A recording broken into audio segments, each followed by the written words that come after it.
Hello, it's 3:52 p.m. on December 4th, 2012.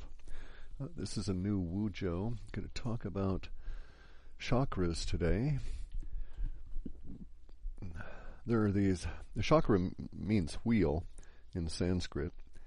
It can also be an implication of turning or motion. So it has a certain amount of duality built into the word itself, unlike every other Sanskrit word, which has bazillions of different meanings. But chakras are, in the context I'm going to speak of, are not wheels on a wagon. They are literally the wheels that allow the energy of consciousness to come through the immaterial boundary into our bodies and get us motivated, literally give us the ability for action and movement. This is going to be a little complicated, I'm afraid, so we'll have to start back up a bit. There are 22 trillion times a second, there's this pulse from the center of the universe that goes to the center of every galaxy outside of time and space, so it happens instantaneously. From within each galaxy, from that middle, it goes out instantaneously to all the solar systems and all the extrasolar system material in that galaxy, again, outside of time and space, and it happens instantaneously. These 22 trillion times a second pulses are interspersed with 22 trillion times a second pauses. In the pulse, everything in the universe is created. Like a flashbulb lights up and we see ourselves and all universe around us. If we could see it 22 trillion times a second, this is the effect that would occur. If your mind could capture that, it would be very much like you were living in a strobe that was flashing at 22 trillion times a second, and every time it was not flashing, you were in total instant darkness. Probably, in our case, we would have some memory of the light because we have this thing called persistence of vision, which you will note if you were to stare at a candle for a second and then blow the candle out or turn the light off after staring at it, you'll see the persistence of vision maintains itself within your visual cortex as though the object is still there in sort of a hazy fashion. But so, now imagine this, the 22 trillion times a second strobe that creates reality. Every one of those 22 trillion times, reality is flashed into instant hardness and exists. And then the pause comes along and it doesn't exist. In the space that it doesn't exist, things change. It's not like stuff doesn't happen, even though that is called the void by both Taoist and Buddhist and the Hindu religions, and they understand the nature of the void. The void is not absent of things because the void is capable of supporting consciousness or intent. And so it's kind of like we flash into hardness and then we flash back into consciousness 22 trillion times a second. Now, our brains are really stupid and our senses are really limited. And so we only think at about, if we're really lucky, we could see it like 60 or so frames a second. A minute, excuse me. One flash per second. And we know that we can be tricked into thinking that still motion pictures flashed repeatedly look like movement to our minds. Part of this is that persistence of human vision I was talking about. We see the image between the images. We see it almost morph because of the way that our eyes work with our brains. And this is actually what keeps us usually from being killed by rhinos and, errant buses and that kind of thing. We're able to perceive where it's going to go in between these flashes of actual reality occurring. So at that level, the 22 trillion times a second, we have motion in between, in the sense that when everything is not flash frozen with these flashes of light coming into existence, in the pauses, in the void, the intent shifts and consciousness rearranges itself, and the next flash you get a slightly different picture. And so for us, at our limited level of thinking, at the 60 frames a minute, we get the sort of jerky impression of motion, but it's good enough for us as we go along. Now, things are not really as we perceive them because our senses are so limited and our brains are a little dumb. So we see ourselves in the mirror, but we're not actually looking at ourselves. We're looking at an after image that existed the last time our mind was able to capture an aggregation of those 22 trillion times a second flashes into hardness. Our bodies are temporarily, during that brief period of consciousness looking at itself in a mirror, say, and you see yourself standing there, for the period of time that that's actually going on and registering in your mind, that may be several 22 trillion times a second or several even milliseconds beyond the actual movement of reality. So reality is moved on from that point. In other words, by the time you're perceiving it, time has passed. It's gone.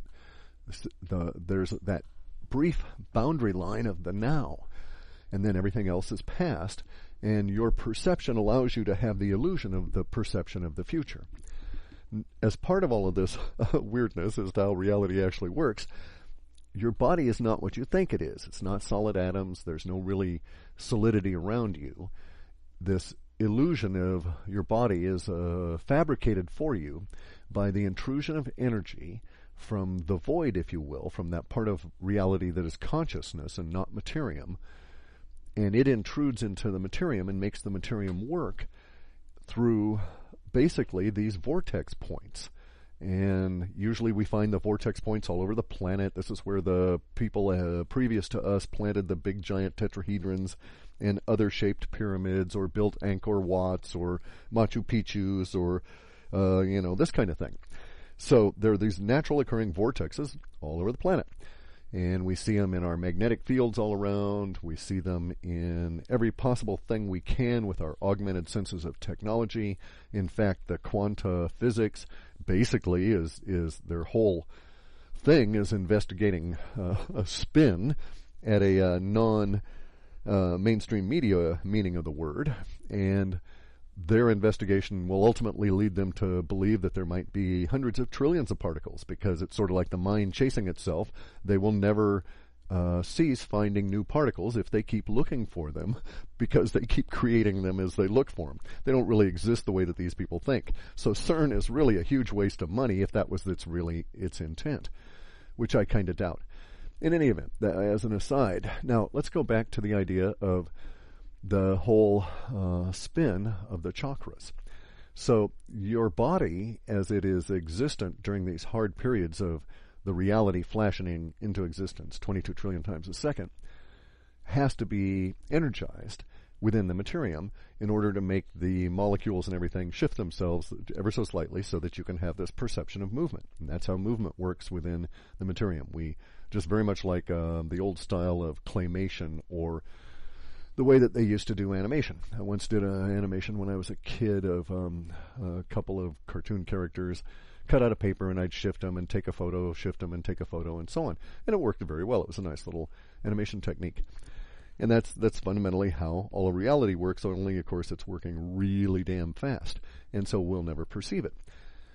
But as part of that, working really fast, we have the idea that energy must intrude in the materium in order for our hearts to beat, lungs to breathe, blood to flow, water to flow, gravity to exist, light to exist.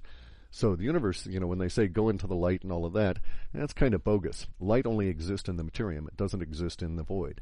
You'll never encounter that kind of a choice, believe me. Excuse me. It's been a rough few days with Kathy in the hospital.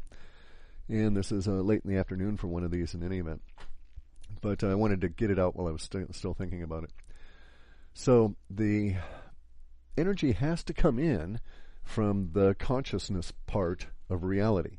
And we can think of consciousness and materium as two halves of duality, because it makes sense in a way to think of them that way for this discussion of our experience as being humans. And for all the non-humans, because I'm sure this also applies to them, if any of them are listening. The boundary layer between consciousness and the materium is itself the very edge at which material reality exists. So that's continually around every atom, and not really, 5 miles that way and 6 miles up in the sky. It's not that kind of a boundary layer. It's a boundary layer that exists everywhere continuously in all things.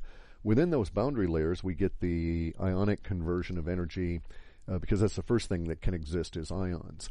And actually, that was the way that I derived the 22 trillion times a second, was based on the number of hydrogen in an ionic state and how many of these hydrogen ions could occur in a given volume of space and at temperature and pressure. and that was then I took it up 3.5 times that in order to get the blink rate, so to speak, that was necessary for the creation at a interconnecting level of crossing lines of the pulse. And then that's 1 order of magnitude, and that's how you get 22 trillion, more or less. It doesn't really matter. We could say it's 80 trillion. The number is just for monkey mind. But basically, there's a lot of them. Anyway, so the energy has to come across this boundary layer, and it comes into every atom, and it comes into our bodies. Now, this is where we start concentrating on the chakra approach to this. We have chakras, or wheels. The reason that we're calling them wheels is because these energy centers, where the energy crosses the materium to immaterium boundary, consciousness to solidity, if you will, they give these the chakras a spin as the energy comes in. So, from our viewpoint, the human body is actually we look at it as these sort of solid, mostly, or bags of mostly water that are stumbling around in a pretty good fashion on our bipedal locomotion. Not really very stable, but extremely wickedly good if you've got the computer control for them. Much better than quadrupeds and so on, because they can't really climb except in rare instances, bears and such. But in any event, our bodies are not really that way. Our bodies are really an intertwined set of chakras or wheels, energy wheels that transport the energy in from the consciousness into the materium that allows our body to exist. So if we think of ourselves as holograms, I'm not suggesting we are, because a hologram is very crude compared to what I'm describing, but if we just for a moment thought of ourselves that way, the chakras would be the little light balls that would be spinning really fast to throw off and build up that part of our bodies, if you will, so that the hologram could exist. And we'd have 7 of them, and these 7 chakras would begin at the base of the spine and go to the top of the spine, and they would be basically able to be clumped into three sort of groups. And the 3 sort of groups would be the lower group, which is the base of the spine up to the spleen. And then there would be a middle group, which is and that would have 3 of these chakras, which I'll get to those in a minute. The middle group is from the heart through the throat. And then the top group is actually, from our viewpoint, would appear to be from the middle of the forehead and the very top of the forehead, or very top of the head. And if we could see the chakras, see ourselves that way, and sort of like, use some green screen approach and extract the fleshy bag of water around the chakras. And it's really cool that it's water, by the way, because water is related to the hydrogen ion and comes into existence because of the hydrogen ion, and the hydrogen ion is what carries our thoughts. So it all makes sense that we're basically bags of water. And really, I would wonder about life that was more dense and dehydrated in terms of its appreciation and understanding and experience of consciousness, as an aside. Nonetheless, though, so if we extracted all of that, if we took away all the bag of water and were able to just see the chakras, we would look like a bunch of intertwined morning glories more than anything. These morning glories there'd be 7 of them, as described here, basically in these 3 groups. And the 7 would, each of them individually would look as though the slightly dimpled, multi-petaled, multi-fused petal of a morning glory. And instead of having green leaves or whatever, the morning glory in our case would run back to what we would think of or could examine as a nerve. It's sort of a conduit, a channel, as it channels the energy and crosses the boundary and puts it into our bodies. But if we're extracting the body part and just looking at the chakra part, these would look very much like, say, the roots of the morning glory flower, absent any of the plant part. We wouldn't see any vegetation. So it'd just be a weird kind of thing. And all these multi-fingered, many digital output from each root synapse, so to speak, would all intertwine to form a network of all of these things touching each other from the Muladhara, the very bottom chakra, all the way to the top one. And that would really basically be the energy transfer from consciousness into the material world. So, the chakras are actually very important in a number of ways. As you will note, anybody who's ever fallen and hit their coccyx on anything knows the excruciating pain that occurs from that. And if one examines